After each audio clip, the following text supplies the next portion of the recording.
आज हम एक बहुत ही इम्पॉर्टेंट टॉपिक डिस्कस करने जा रहे हैं, दैट इज़ डीप फेक्स। ये prelims, mains, science and tech और इंटरनल सिक्योरिटी थ्रेट्स के पर्सपेक्टिव से एक बहुत ही इम्पॉर्टेंट टॉपिक और पॉइंट है।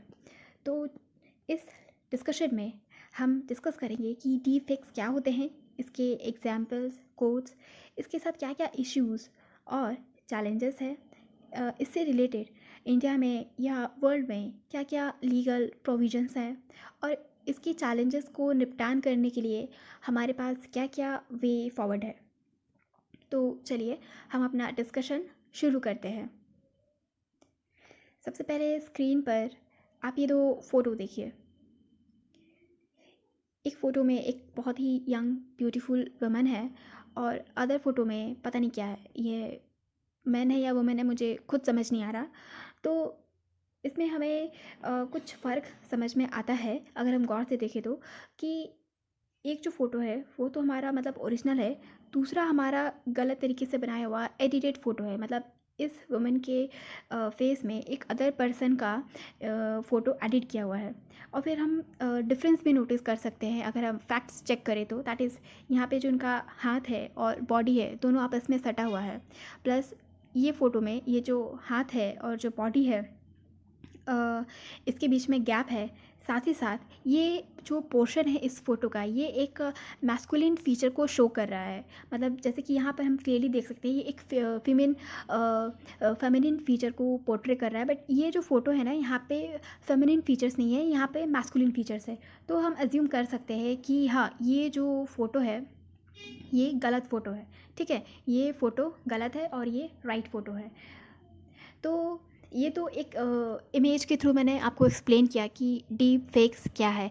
हम डे टू डे लाइफ में भी बहुत सारे ऐसे मतलब एडिटेड कंटेंट हम कंज्यूम करते हैं। जैसे कि आप सोशल मीडिया पे स्क्रॉल करते हो, यूट्यूब में, इंस्टाग्राम में, तो हम ऐसे बहुत सारे फ़नी वीडियोस देखते हैं जहाँ पे एक्चुअली में कोई और पर्सन रहता है, किसी और पर्सन की इमेज है, वीडियो है, वॉइस है, लैंग्वेज है, लेकिन उसको फिर किसी और पर्सन के फ़ोटो या फेस के साथ, ऑडियो के साथ, वीडियो के साथ, लैंग्वेज है ना, या जो उसकी सीनरी होती है, तो अदर थिंग्स के साथ उसको कंबाइन करके, एडिटेट करके एक फ़नी डबिंग वीडियो या कुछ भी ऐसा डिजिटल कंटेंट क्रिएट किया जाता है। ठीक है, तो वो भी एक तरीके का एग्जाम्पल है कि वो भी डीप फेक्स कहला सकती हैं। तो ये तो चलिए डीप फेक्स के फ़नी और एंटरटेनमेंट एग्जांपल्स थे। हम आने वाले स्लाइड में हम डीप फेक्स के जो नेगेटिव और कॉन्सिक्वेंशियल इम्पैक्ट्स है, हम उसको बहुत अच्छे से डिस्कस करेंगे। तो उससे पहले हम पहले ये डिस्कस करते हैं कि डीप फेक्स क्या होता है। सी, डीप फेक्स एक पोर्टमैंटो है। पोर्टमैंटो एक ऐसा वर्ड होता है जो दो वर्ड से मिल करके बनता है, that is word one, word two, और फिर हमारा एक फाइनल वर्ड बनता है और ये एक नया मीनिंग देता है। जैसे कि एक टर्म हो गया यहाँ पे पिंटरेस्ट, तो ये यहाँ पे पहला वर्ड पिन, दूसरा वर्ड है इंटरेस्ट। ठीक है, पिन और इंटरेस्ट दो वर्ड को कंबाइन करके एक वर्ड बनता है पिंटरेस्ट। तो ये एक वेबसाइट है जहाँ पे ढेर सारे इमेजेस यहाँ पे मिलते हैं। तो डीप फेक भी एक ऐसा ही वर्ड है और ये दो वर्ड से मिलके बना है, that is deep learning and fake. Deep learning का डीप और फेक का fake, that is deep fake. ठीक है, तो अब आते हैं कि डीप लर्निंग क्या होता है। तो डीप लर्निंग एक मशीन की एबिलिटी है to learn and imitate human behaviour. Learn, imitate human behaviour. ठीक है, तो ये हो गई डीप लर्निंग। और फेक तो होता ही है, धोखेबाजी। तो deep fake describes both the technology deep learning and resulting bogus content, है ना। बोगस कंटेंट देखा ना आपने अभी यहाँ पे, ये वाला, ये हो गया हमारा बोगस कंटेंट, है ना। तो deep fakes leverage powerful technology from machine learning and artificial intelligence to manipulate or generate visuals and audio content with a high potential to deceive. जैसे कि अभी मैंने आपको एक्सप्लेन किया कि इसमें मतलब विजुअल्स, ऑडियो विजुअल्स, सारे तरीके के कंटेंट इसमें आते हैं, ऑडियो वीडियो सारे, और ये लोगों को धोखा देने के लिए बनाए जाते हैं। जैसे कि आप ये इमेज भी देखो तो देख के सरासर लग रहा है कि यार ये हमारे साथ क्या धोखा हो रहा है ना।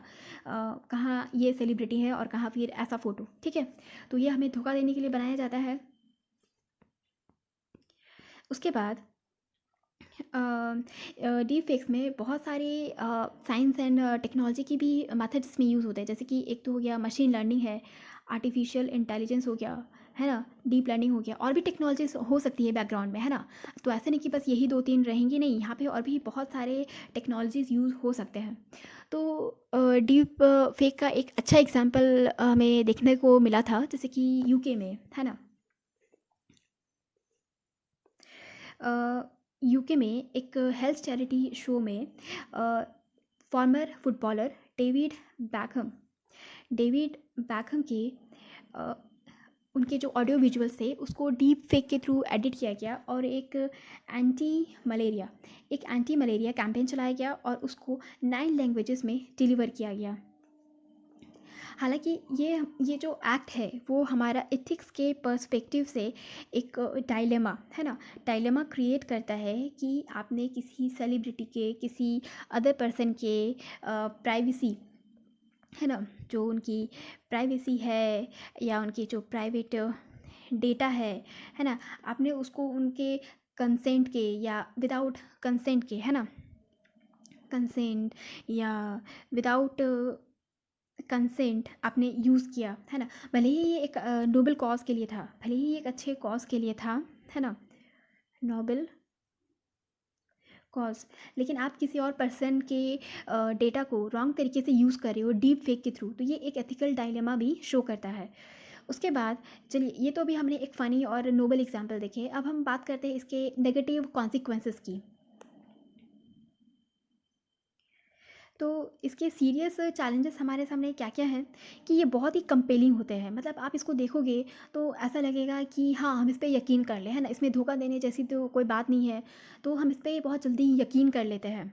Deep fake videos can be use to spread misinformation and propaganda.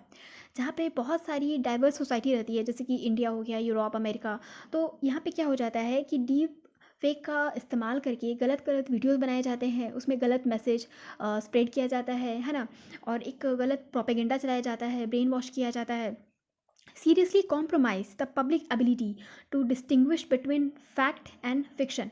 Fiction होता है बहुत ही इमेजिनरी चीज़ है ना, मतलब अपने से इमेजिन करके लिखी हुई चीज़ें, तो ये इतनी जब रियल बनेंगी, इतनी ऑथेंटिक दिखेंगी, है ना, अपीयर होंगी, है नहीं लेकिन अपीयर होंगी, तो इससे क्या होता है कि हम फैक्ट्स हैं या फिक्शन है ये हम समझ नहीं पाते हैं, ठीक है। Seriously compromise public ability to distinguish. और जब हम सोशल मीडिया पे स्क्रॉल करते हैं तो हम बहुत जल्दी जल्दी क्विक स्क्रॉल करते हैं, मतलब हाँ, हमने बहुत क्विक देख लिया कि हाँ ये है ऐसे करके, और फिर हम दूसरे कंटेंट पे मूव कर जाते हैं। हाँ, अगर कोई हमें डेटा मिलता है तो हम उसका वैलिडिटी चेक करें, फैक्ट चेक करें, तो इतना कोई मेहनत नहीं करता। तो जो एक रिसर्च एंड डेवलपमेंट होनी चाहिए कि हम ऑथेंटिसिटी चेक करें, तो ये भी बहुत कम होता है। दैट्स वाई मिस इन्फॉर्मेशन और प्रोपेगेंडा बहुत आसानी से फैल सकते हैं। Deep fake use to depict someone in a compromising and embarrassing situation. देखिए, बहुत सारे लोग क्या होते हैं कि अपना फ़ोटो, अपना डेटा सोशल मीडिया में पोस्ट करते हैं।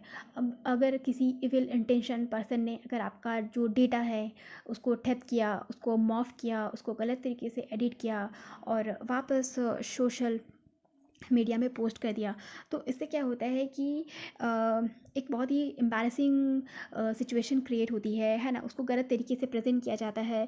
और इससे क्या होता है कि जो लोगों की राइट टू प्राइवेसी है ना, क्योंकि उनके विदाउट कंसेंट ये काम किया गया है, तो उनकी राइट टू प्राइवेसी का वायलेशन होता है, प्लस उनको बहुत हरासमेंट का भी सामना करना पड़ता है। हरासमेंट हो गया, लोग 10 तरीके की बातें करेंगे, कोई आपको ब्लैकमेल कर सकता है, कोई आपको थ्रेटन कर सकता है, कोई आपसे किसी भी तरीके का जो मिस बिहेवियर है वो कर सकता है। तो इस तरीके से आपको मेंटली या फाइनेंशियली हरास भी किया जा सकता है। और उस पर से अब ये जो एडवांसिंग टेक्नोलॉजीज़ हैं, है ना, ये जो एडवांसिंग टेक्नोलॉजीज़ हैं, इसके कॉन्सिक्वेंसेस क्या है कि डीप फेक अभी और एडवांस होते जा रहा है। इसको बनाना ईजी है, लेकिन इसका जो डिटेक्शन है कि आप पहचानो कि ये गलत है कि सच है ना? तो डिटेक्शन है वो डिक्रीज़ है, ये मुश्किल होता जा रहा है ना? फ़र्क सच्चाई और झूठ में फ़र्क बहुत ही ब्लर होते जा रहा है, ठीक है? तो ये हो गए डीप फेक्स के कुछ चैलेंजेस, है ना? तो अपकमिंग स्लाइड में हम डिस्कस करेंगे कि वेरियस कॉन्टिनेंट में, कंट्रीज़ में, जैसे कि यूरोप हो गया, अमेरिका, है ना, इंडिया, चाइना, तो यहाँ पे भी डीप फेक्स की क्या स्टेटस है, क्या केस स्टडीज़ हैं, हम अभी इनको अच्छे से एनालाइज करेंगे। Good morning students. जैसा कि हमने पिछले स्लाइड्स में डिस्कस किया था कि डीप फेक्स क्या होते हैं, डिस्कस किया था कि डीप फेक्स क्या है, इसके एग्जाम्पल्स देखे थे, कुछ रिलेवेंट कोड्स देखे थे, और इसके हमने जो चैलेंजेस होते हैं, चैलेंजेस भी हमने यहाँ पे डिस्कस किए थे। तो अब अपकमिंग स्लाइड्स में अब हम डिस्कस करेंगे कि इसके साथ इश्यूज़ क्या हैं, और इंडिया के साथ इसके क्या थ्रेट्स हैं यहाँ पर, और उसके बाद इसको लेकर लीगल प्रोविजन क्या है और वे फॉरवर्ड क्या है। तो जैसा कि हमने एग्जाम्पल देखा था, हमने डेफिनेशन देखा था डीप का, उसके बाद इसके साथ क्या क्या इश्यूज़ हैं हमने वो डिस्कस करा था।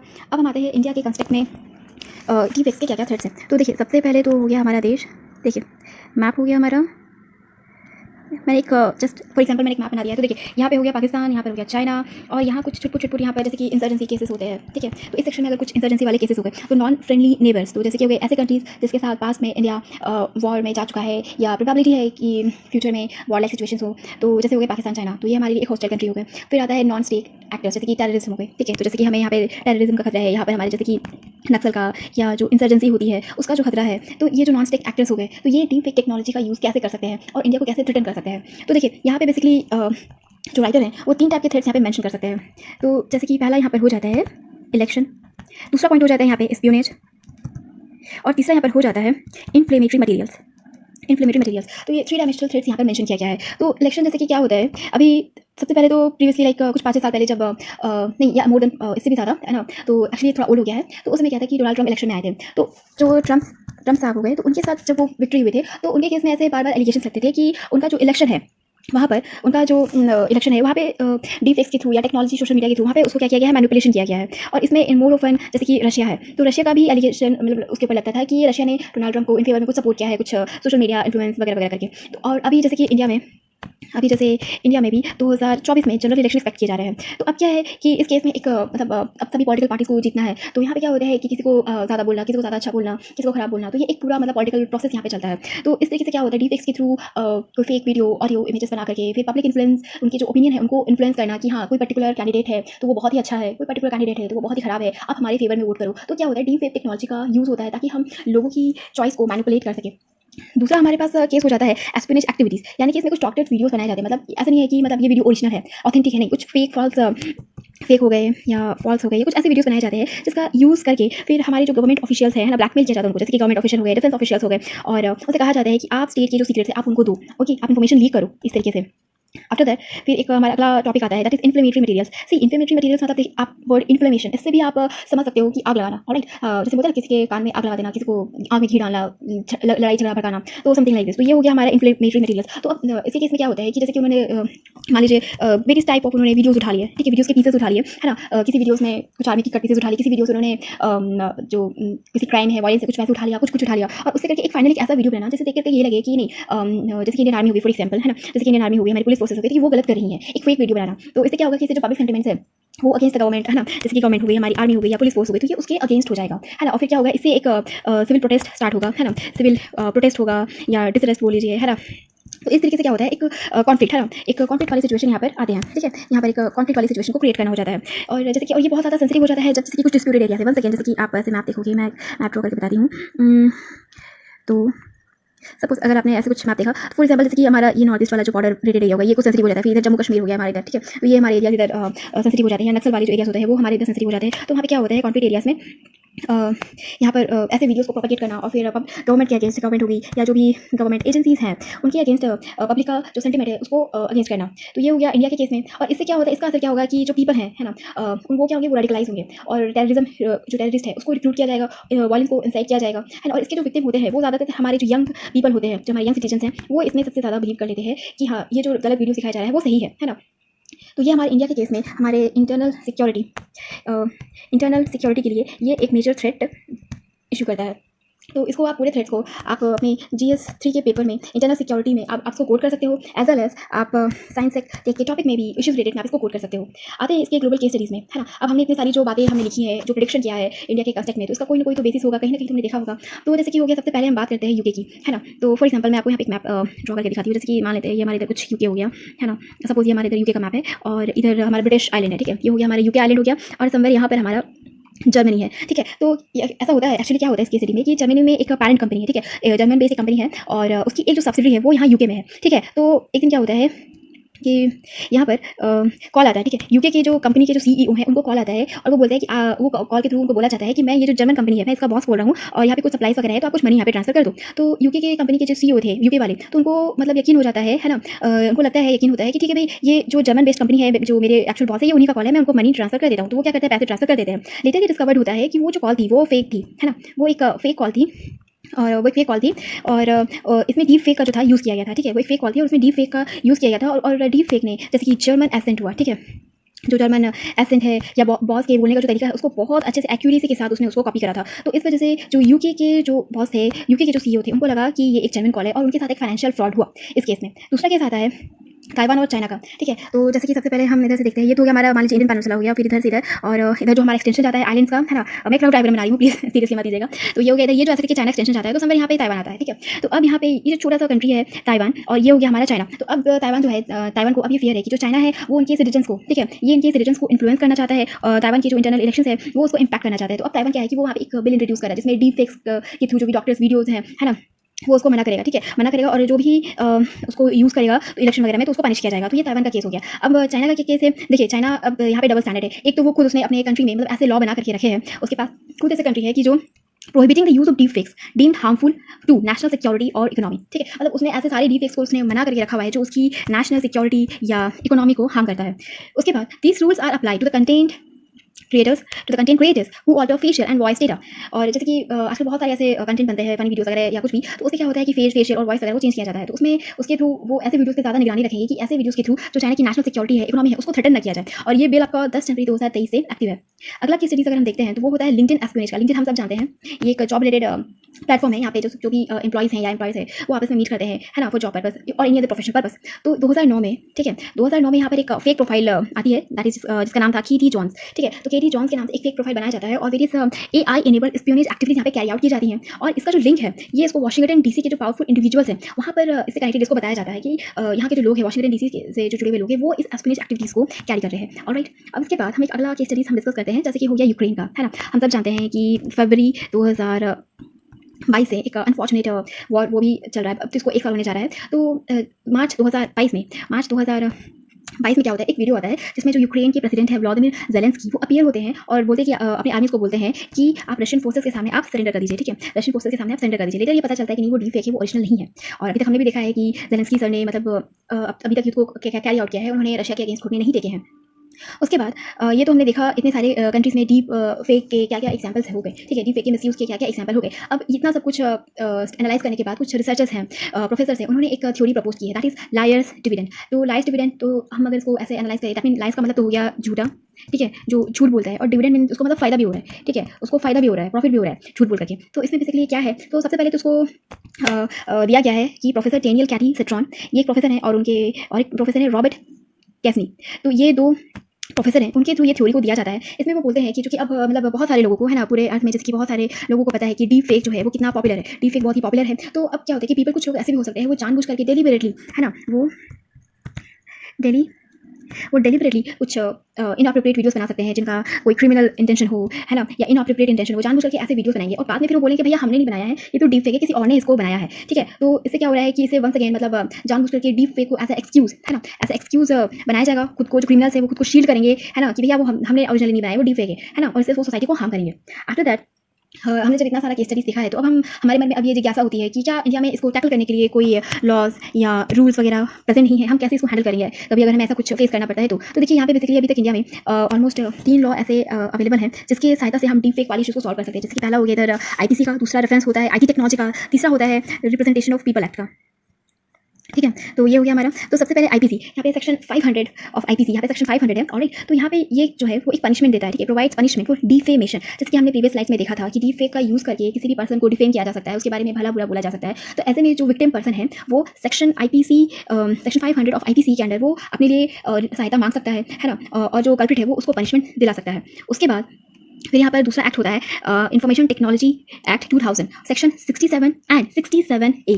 ये एक कानून आता है जिसके थ्रू जो भी सेक्सुअली एक्सप्लिसिट मटेरियल है उसको, जो एक्सप्लिसिट फॉर्म में है उसको मतलब पनिश किया जा सकता है, जो ऐसे कंटेंट बनाता है, ठीक है। कुछ भी अगर उन्होंने बना दिया, किसी पर्सन को उन्होंने डिफेम किया, तो इस केस में हम जैसे कि आईटी एक्ट का हम सहायता ले सकते हैं।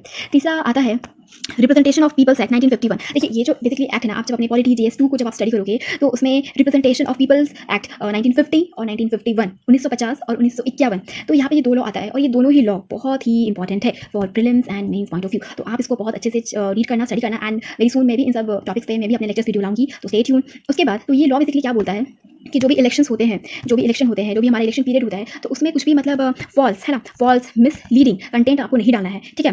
Prohibiting this law provision includes the provision prohibiting the creation, distribution of false, misleading information about candidates or political parties during an election period। तो अब जैसे कि हमने अभी देखा है कि डीप फेक का यूज़ करके मतलब फेक वीडियोस बनाए जाते हैं, प्रोपेगेंडा चलाया जाता है, तो या अदर पर्सन को डिफेम किया जाता है, तो ऐसा नहीं करना है। ये RPA एक्ट 1951, ये ईयर याद रखिएगा जरूरी है, कन्फ्यूजन होता है, 50-51 कन्फ्यूजन होता है, तो ये इसके अंदर प्रोहिबिट किया जा सकता है। उसके बाद आते हैं हमारे इलेक्शन कमीशन ऑफ इंडिया। ये कॉन्स्टिट्यूशनल बॉडी है और इन्होंने भी यहाँ पर रूल बनाया हुआ है कि जो भी हमारी रजिस्टर्ड पॉलिटिकल पार्टीज हैं, यहाँ पे ध्यान दीजिएगा, रजिस्टर्ड पॉलिटिकल पार्टीज, ऐसे तो पॉलिटिकल पार्टीज बहुत होती हैं, बहुत सारी तो अनरजिस्टर्ड भी होती हैं, लेकिन जो रजिस्टर्ड पॉलिटिकल पार्टीज हैं और जो भी हमारे कैंडिडेट्स हैं, तो उनको चाहिए प्री अप्रूवल, है ना, फॉर एनी प्री अप्रूवल चाहिए for all political advertisement on electronic media including TV and social media to ensure their accuracy and fairness. मतलब अब जो भी हमारे पार्टीज हो गए, पॉलिटिकल पार्टीज हो गए या कैंडिडेट हो गए, तो उनको क्या चाहिए, यहाँ पे प्री अप्रूवल चाहिए। आपको कुछ भी अगर टीवी पे, सोशल मीडिया पे कुछ भी अगर अपना कंटेंट डालते हैं, कुछ भी एडवर्टाइजमेंट अगर वो डालते हैं, तो उसकी एक्यूरेसी और फेयरनेस को चेक की जाएगी कि वो कितनी एक्यूरेट है। तो ये भी एक बहुत अच्छा स्टेप है इलेक्शन कमीशन के थ्रू। तो ये कुछ इंडिया में अभी एग्जिस्टिंग डीप फेक से रिलेटेड प्रोविजन है। बट हाँ, एक चीज़ है कि ये इनडायरेक्ट है ना, मतलब ये डायरेक्टली डीप फेक को एड्रेस नहीं करता है। ऑलराइट, तो इससे हमें क्या क्या चैलेंजेस मिलता है, क्या क्या फेस करना पड़ सकता है चैलेंजेस को। सबसे पहला तो ये है कि ये इनफ नहीं है ना, एक तो ये इनडायरेक्ट है तो ये इनफ नहीं होगा। उसके बाद to not address the potential danger posed by the deep fakes content. मतलब हो सकता है अभी तो ये ऐसी चीज़, कल को हो सकता है कुछ अगर और ज़्यादा भयावह उन्होंने एडिटिंग करके कुछ डीप फेक्स बना के और ज़्यादा ट्रबल क्रिएट करी। उसके बाद lack between the new technologies and enactment of laws to address and challenges the create. मतलब देखिए अब जैसे कि हम देखते हैं ना, हम GS2 में पढ़ोगे कि इवन GS3 में भी पढ़ोगे कि लॉज जो होते हैं वो ऑब्सोलीट लॉज होते हैं, मतलब ओल्ड लॉज, ठीक है, बहुत पुराने लॉज हो गए, ठीक है। अभी तो हमने देखा है ना, फॉर एग्जाम्पल हमने देखा कि ये जो पर्टिकुलर एक्ट है कितना ओल्ड है, ठीक है। आईपीसी भी पहले बनाया है और अभी देखिए ये भी 2000 का है, ठीक है, रिसेंट है, बट अभी 2000 से लेकर 2023 है ना, 2023, तो यहाँ पे कितनी सारी चेंजेस आ गई टेक्नोलॉजी में, टेक्नोलॉजिकल मेथड्स में। तो क्या है यहाँ पे बहुत बड़ा टाइम गैप है, technology day to day evolve हो रही है ना, वो हर दिन टेक्नोलॉजी हमारी मतलब इवॉल्व हुई, आज कुछ है कल कुछ है और नए फीचर्स आ रहे हैं। तो अब क्या है, यहाँ पे लैग है, मतलब नई टेक्नोलॉजी और उसके हिसाब से जो कानून बनने चाहिए वो नहीं बन रहे हैं। आफ्टर दैट इंडिया में क्या है, legal framework to artificial intelligence is insufficient to adequately address the various issues that have arising due to AI algorithms, ठीक है। तो अभी हमारे पास जो डेडिकेटेड टेक्नोलॉजी रिलेटेड या आर्टिफिशियल इंटेलिजेंस से रिलेटेड जो लॉज होने चाहिए वो अभी क्या है, इनएडिक्वेट है। जो इसके जो इश्यूज आएंगे तो वो उसको एडिक्वेटली एड्रेस नहीं कर सकता है, ठीक है। ऑलराइट, अब हम आते हैं इसके वे फॉरवर्ड के ऊपर। तो देखिए सिंपल है, the union government should introduce separate legislation. Alright, तो हमें जो हमारी यूनियन गवर्नमेंट है, यहाँ पे देखिए, यहाँ पे यूनियन गवर्नमेंट इन्होंने बोला है, यहाँ पे जो और एक टॉपिक आता है जैसे कि पावर है ना, लेजिस्लेशन पावर, ठीक है, लेजिस्लेट करने की जो पावर लिस्ट है ना, central list, state list, concurrent list जो हो गए, है ना। तो देखिए यहाँ पे एक रेसिडुअल लिस्ट भी होती है, क्योंकि जब कॉन्स्टिट्यूशन में लिस्ट वगैरह जब बनाए जा रहे थे तो उस समय डिजिटल ऐसा कुछ था नहीं। तो बेसिकली जो इन जनरल जो डिजिटल चीज़ें आती है तो ये यूनियन गवर्नमेंट के अंडर है बेसिकली, और ताकि पूरी कंट्री में यूनिफॉर्मिटी बनी रहे, ठीक है। इसका बेसिक पर्पस ये है कि to maintain uniformity throughout the country. Alright, तो यहाँ पे यूनियन गवर्नमेंट को इन्होंने बोला है, इस यूनियन गवर्नमेंट को सजेस्ट कर रहे हैं कि आप ऐसा लॉ बनाओ, है ना, जो AI स्पेसिफिक हो। After that legislation should not hamper innovation in AI, है ना। सी ये एक ना मतलब जब भी आप अपने मेंस की आंसर राइटिंग करो तो जब किसी डेवलपमेंट रिलेटेड इशूज़ की बात आती है तो लेजिस्लेशन जो होता है वो एक बहुत सारा ऑब्स्टेकल भी कभी कभी क्रिएट करता है। जैसे कि कुछ लॉज है, अगर कुछ काम चीज़ें वो मना करे, कोई प्रोविजन मना करे तो या पुराने लॉज हो जाते हैं, तो ये भी कहते हैं राइटर कि जो लेजिस्लेशन है वो AI का जो अपकमिंग इनोवेशन है, चाहे वो प्राइवेट सेक्टर करे चाहे वो गवर्नमेंट करे, है ना, तो इसके डेवलपमेंट को हैम्पर नहीं करना चाहिए, क्योंकि ऑब्वियसली एक टेक्नोलॉजी का एज है और अगर इंडिया में ऐसी दिक्कत होगी, अगर हमारे यहाँ इनोवेशन हैम्पर होगा तो इंडिया का जो डेवलपमेंट है वो भी हैम्पर होगा। ऑलराइट, उसके बाद it should recognise that deep fake technology may be used in the commission of criminal acts. और ये जो लॉ जो भी आएगा उसमें ये चीज़ क्लियरली होना चाहिए कि हाँ, इसके थ्रू कोई क्रिमिनल एक्ट्स भी किए जा सकते हैं, जो कि हमने भी मल्टीपल टाइम्स हमने देखा कि कैसे sexual, financial, social, personal, national level पे क्राइम्स कमिट किए जा सकते हैं। Alright, and it should provide provision to address the use of deep fakes in this cases. और यहाँ पे डीप फेक्स का भी यूज़ किया जा सकता है। ऑल्सो यहाँ पे राइटर बोलते हैं कि जो डिजिटल इंडिया बिल है उसको भी यहाँ पे उसको पास करना चाहिए। और जो राइटर है वो बोलते हैं कि हमें एक डिजिटल इंडिया बिल लाना चाहिए, क्योंकि हमने देखा था कि हमारे रिस्पेक्टेड पीएम ने डिजिटल इंडिया के लिए डेडिकेटेड ऐसा स्कीम लाया था। उन्होंने बहुत सारे स्कीम्स वगैरह, प्रोजेक्ट्स वगैरह लॉन्च किए थे। तो अब जब हमारे पास इतना अच्छा खासा डिजिटल वाइब्रेंट हमारे पास डिजिटल इंफ्रास्ट्रक्चर है, तो हमारे पास एक स्पेसिफिक और डेडिकेटेड डिजिटल इंडिया बिल भी होना चाहिए जो इन सब इशूज़ को एड्रेस कर सके। उसके बाद एक अच्छा सजेशन देते हैं, दैट इज़ सेल्फ रेगुलेशन। देखिए बेसिकली ये जो डिजिटल सेक्टर है ना, ये मेजोरिटी जैसे कि यहाँ पे प्राइवेट सेक्टर होती है, चाहे इंटरनेशनल देखिए, हम नेशनल भी देखें, तो अब ये क्या है कि बेसिकली प्राइवेट सेक्टर से रिलेटेड है। गवर्नमेंट अगर बहुत ज़्यादा यहाँ पे इंटरफेयर करेगी तो इनका जो ग्रोथ है, डेवलपमेंट है, वो यहाँ पर हानि होगा। तो और इसलिए गवर्नमेंट को भी ओवर रेगुलेशन के लिए क्रिटिसाइज किया जाता है और मना किया जाता है कि आप ज़्यादा इंटरफेयर मत करो। तो यहाँ पे लेकिन अगर गवर्नमेंट इंटरफेयर नहीं करेगी तो फिर यहाँ पे जो सिटीजन्स की सेफ्टी और सिक्योरिटी, एथिक्स वगैरह को कौन देखेगा? ठीक है, कौन उसको देखभाल करेगा? तो दैट इज़ ऑथर बोलते हैं कि आपको जो ऐसी कंपनीज़ है उनको सेल्फ रेगुलेशन करना चाहिए कि वो खुद से ही देख ले, ठीक है, कि क्या गलत है, क्या सही है, और खुद से उसको रेमेडी करे। तो यहाँ पे पॉलिसी ऑफ सेल्फ रेगुलेशन की बात की जाती है।